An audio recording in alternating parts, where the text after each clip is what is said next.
The key points of this presentation have to do with threats deriving from the assets of Donald Trump. The basic threat landscape is that we've seen many attacks upon uh, various targets in the US and the world that are both random and directed.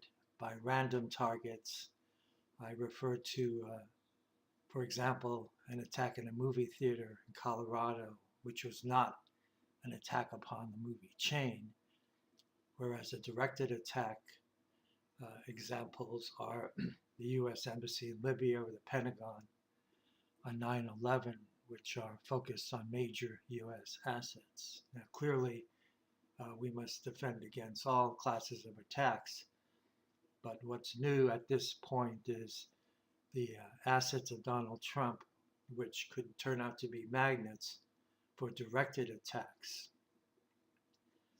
As such, the focus on conflicts of interests regarding Trump's assets is short-sighted as it ignores security threats. So a summary of this presentation is that for the first time, we will have a president who owns very significant assets that are both property and intellectual, widely distributed in the US and around the world. His intention is to maintain ownership of these assets, branded with the Trump name and controlled by his family.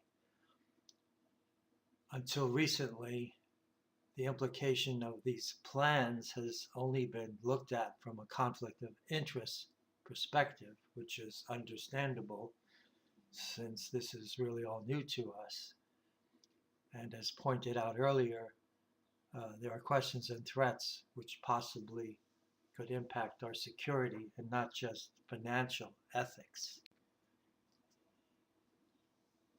So looking at this divide between financial conflicts of interest and security threats, clearly Trump's assets are directly accessible to the public in physical locations around the world, such as luxury hotels and golf courses, or in numerous consumer products.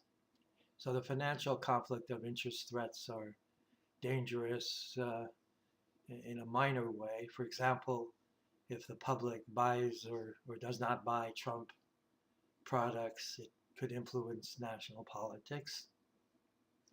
But the big threat is not financial, but based upon global safety and security.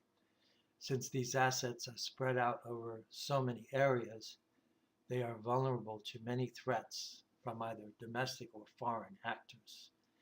As such, they are virtually impossible to really protect. For example, hotels routinely operate with open access to people who are carrying luggage, backpacks, and so on.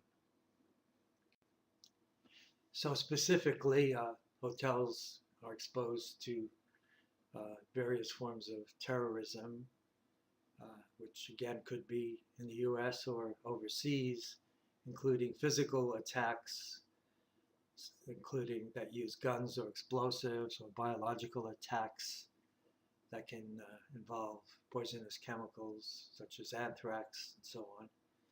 And of course, physical products such as clothing, ties, and suits are also susceptible to contamination.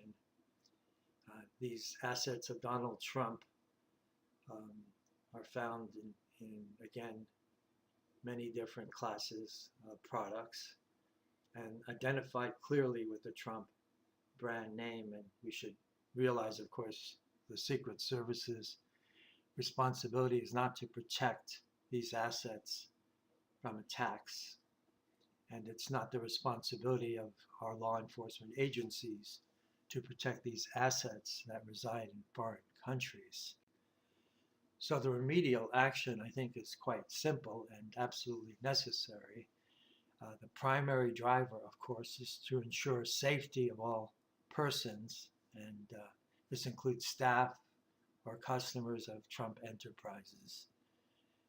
The one and only way to achieve this is for all assets of Donald Trump to be sold and put in a genuine blind trust this arrangement is really the only one fair to the public, who should not have to deal with fear related to the use of Trump's products.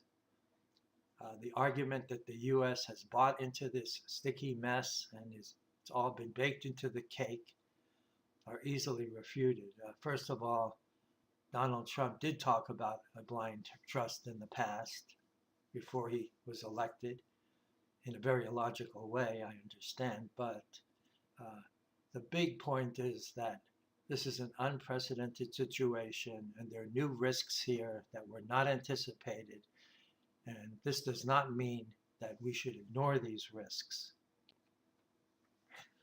As a call to action, Donald Trump's family should demonstrate how they love America.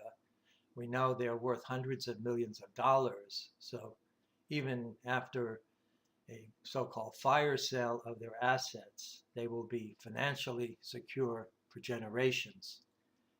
How many blue-collar Trump supporters can say this?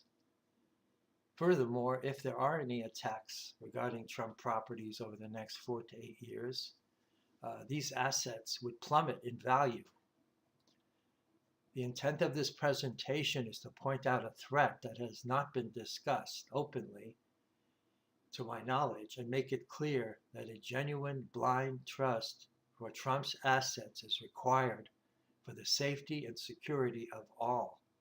If the Trumps really love America as they claim, they can help all of us have the physical security that they enjoy in Trump Tower or wherever they choose to go. If they refuse, they should be held accountable for endangering the safety of people around the world for their financial gain. All national stakeholders should ensure that the magnitude of this threat is assessed as soon as possible and the proposed remedial action taken immediately, as this threat does not start on Inauguration Day, but actually exists at this present moment.